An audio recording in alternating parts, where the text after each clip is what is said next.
আমাদের বিরোধী দলের পারফরমেন্স মনে হয় যে এখনও সরকারকে খুব বেশি একটা সন্তুষ্ট করতে পারেনি।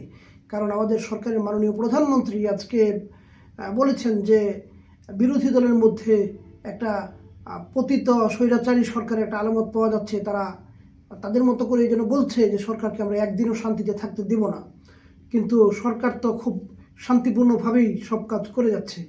জুলাই সনদকে অবজ্ঞা করা থেকে শুরু করে প্রত্যেকটা কাজেই সরকার অত্যন্ত শান্তিপূর্ণভাবে করে যাচ্ছে। সেখানে বিরোধী দল এখনও সরকারকে কোনো সিদ্ধান্ত বাস্তবায়নের ক্ষেত্রে চ্যালেঞ্জে ফেলতে পারেননি।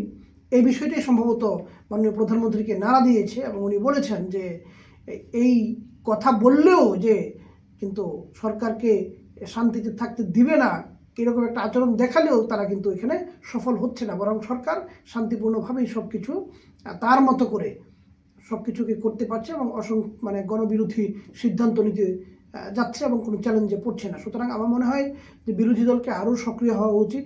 সংসদে বা সংসদের বাইরে কিভাবে সরকারকে ওই সহযোগিতা করা, যেই সহযোগিতার মধ্য দিয়ে সরকার কোনো ধরনের গণবিরোধী বা কোনো ধরনের অজনপ্রিয় সিদ্ধান্ত না নিতে পারে।